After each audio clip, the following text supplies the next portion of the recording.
PF खाता धारकों के लिए खुशखबरी। 2026 से लागू होंगे 5 नए नियम। जानें डिटेल्स। EPFO new rules. 2026 कर्मचारी भविष्य निधि संगठन ईपीएफओ के खाता धारकों के लिए एक बड़ी खबर सुर्खियों में है।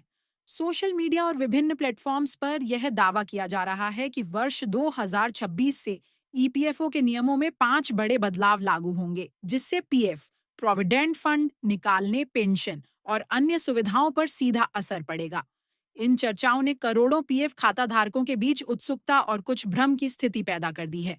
ईपीएफओ समय समय पर अपने सदस्यों के हित में नियमों में बदलाव करता रहा है ताकि रिटायरमेंट कॉर्पस की सुरक्षा सुनिश्चित की जा सके और साथ ही जरूरत पड़ने पर फंड तक पहुंच भी आसान हो। हालांकि 2026 से 5 नए नियम लागू होने की खबर की वास्तविकता क्या है और अगर बदलाव होते हैं तो वे क्या होंगे, यह जानना बेहद जरूरी है। सरकारी सूत्रों और आधिकारिक बयानों के आधार पर यह आर्टिकल इन सभी पहलुओं पर विस्तार से जानकारी देता है। ईपीएफओ ईपीएफओ कर्मचारी भविष्य निधि संगठन क्या है? कर्मचारी भविष्य निधि संगठन employees provident fund organisation Bharat सरकार के श्रम एवं रोजगार मंत्रालय ministry of labour and employment के तहत काम करने वाली एक प्रमुख सामाजिक सुरक्षा संस्था है। यह संगठित क्षेत्र के कर्मचारियों के लिए प्रोविडेंट फंड, पीएफ, पेंशन और बीमा योजनाओं का प्रबंधन करती है। ईपीएफओ का मुख्य उद्देश्य कर्मचारियों को उनके रिटायरमेंट के बाद या नौकरी छूटने पर एक वित्तीय सुरक्षा, फाइनेंशियल सिक्योरिटी प्रदान करना है।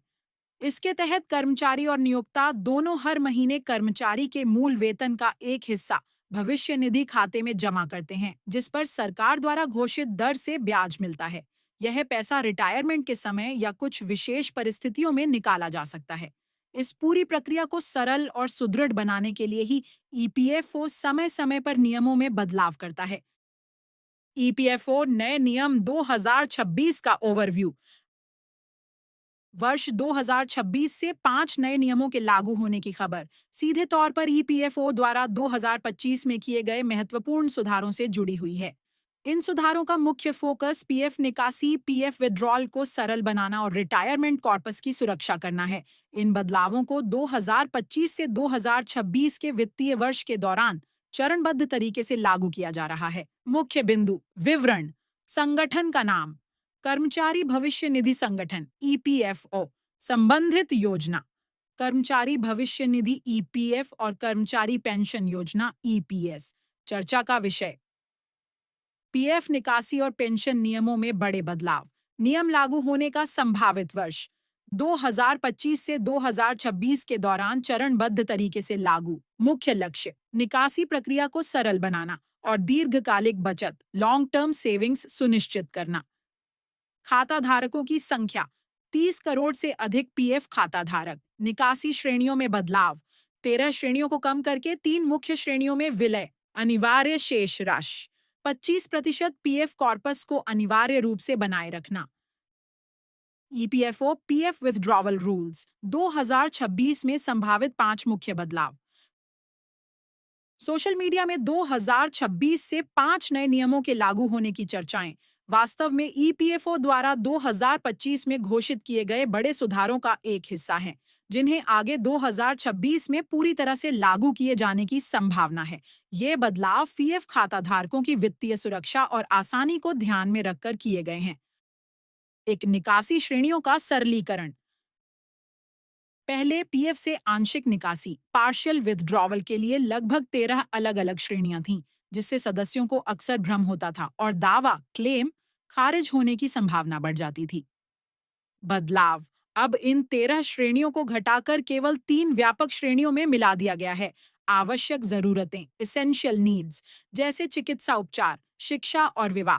आवास संबंधी जरूरतें हाउसिंग नीड्स, जैसे घर खरीदना, निर्माण करना या लोन चुकाना। विशेष परिस्थितियां स्पेशल सर्कमस्टेंस, जैसे प्राकृतिक आपदाएं या अप्रत्याशित वित्तीय संकट। फायदा, इससे पीएफ निकासी प्रक्रिया सरल होगी, दस्तावेजों की जरूरत कम होगी और क्लेम जल्दी सेटल होंगे।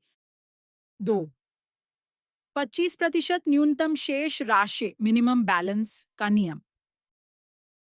यह एक सबसे महत्वपूर्ण बदलाव है जिस पर सबसे अधिक चर्चा हुई है। यह नियम दीर्घकालिक बचत को सुनिश्चित करने के लिए लाया गया है। बदलाव: सदस्यों को अपने पीएफ खाते में कम से कम 25% की राशि को अनिवार्य रूप से बनाए रखना होगा। उद्देश्य: यह नियम यह सुनिश्चित करता है कि बार बार छोटी निकासी के कारण सदस्य रिटायरमेंट के समय पेंशन और ईपीएफ आरपीएफ के लाभों से वंचित न हो जाएं। यह 25% राशि रिटायरमेंट तक ब्याज कमाती रहेगी। 3. बेरोजगारी के मामले में निकासी अनएम्प्लॉयमेंट विथड्रॉवल का नियम। नौकरी छूटने पर पीएफ निकालने के नियमों में बदलाव किया गया है, जो पहले की तुलना में अधिक समय लेता है लेकिन वित्तीय अनुशासन को बढ़ावा देता है। पुराना नियम: पहले सदस्य नौकरी छोड़ने के 2 महीने बाद ही पूरा पीएफ निकाल सकते थे। नया नियम 2025 से 2026: 75% निकासी। बेरोजगार होने के तुरंत बाद सदस्य अपनी पीएफ बचत का 75% हिस्सा निकाल सकते हैं। शेष 25% राशि को 12 महीने की निरंतर बेरोजगारी के बाद निकाला जा सकता है। उद्देश्य: यह नियम अचानक और जल्दबाजी में पूरा फंड निकालने से रोकता है, जिससे सदस्यों को लंबी वित्तीय सुरक्षा मिलती है। 4 ईपीएस कर्मचारियों की पेंशन योजना, निकासी के समय में बदलाव। कर्मचारी पेंशन योजना ईपीएस में सुधार किया गया है ताकि सदस्य लंबे समय तक पेंशन के हकदार बने रहें। नया नियम: ईपीएस से पेंशन राशि की निकासी की प्रतीक्षा अवधि वेटिंग पीरियड को 2 महीने से बढ़ाकर 36 महीने 3 साल कर दिया गया है। उद्देश्य: ईपीएफओ का लक्ष्य यह सुनिश्चित करना है कि सदस्य कम से कम 10 साल की सेवा पूरी करके मासिक पेंशन के लिए पात्र बने, जिससे उन्हें और उनके परिवार को दीर्घकालिक सामाजिक सुरक्षा मिल सके। 5वीं सेवा की अवधि सर्विस पीरियड में एकरूपता। आंशिक निकासी के लिए जरूरी सेवा अवधि के नियमों को सरल और एक समान बनाया गया है। बदलाव: विभिन्न निकासी के लिए पहले 5 से 7 साल की अलग अलग सेवा अवधि की जरूरत होती थी। अब अधिकांश आंशिक निकासी के लिए केवल 12 महीने 1 साल की सेवा अवधि को मानक बना दिया गया है। फायदा: इससे कर्मचारियों को उनकी सेवा के शुरुआती चरण में भी चिकित्सा, शिक्षा या शादी जैसी जरूरी जरूरतों के लिए फंड तक पहुंचना आसान हो जाएगा। पीएफ खाता धारकों के लिए नई डिजिटल सुविधाएं। इन ईपीएफओ नियमों में बदलाव के साथ साथ ईपीएफओ ने अपनी सेवाओं को डिजिटल बनाने पर भी जोर दिया है। आधार आधारित transfer UN universal account number को आधार से लिंक करने पर एक नौकरी से दूसरी नौकरी में पीएफ का पैसा ऑटोमेटिक ट्रांसफर हो जाएगा, जिसके लिए नियोक्ता के हस्ताक्षर की जरूरत नहीं होगी। फेस ऑथेंटिकेशन डिजिटल जीवन प्रमाण पत्र डिजिटल लाइफ सर्टिफिकेट जमा करने के लिए चेहरे की पहचान फेस ऑथेंटिकेशन तकनीक को लागू किया गया है, जिससे पेंशनरों को घर बैठे सुविधा मिल सके। ऑनलाइन प्रोफाइल अपडेट: सदस्य अब यूएमएनजी ऐप या यूनिफाइड पोर्टल के माध्यम से अपनी प्रोफाइल और अन्य जानकारी को डिजिटल रूप से अपडेट कर सकते हैं। ये सभी बदलाव ईपीएफओ को एक आधुनिक, पारदर्शी और सदस्य हितैषी संगठन बनाने की दिशा में एक बड़ा कदम है।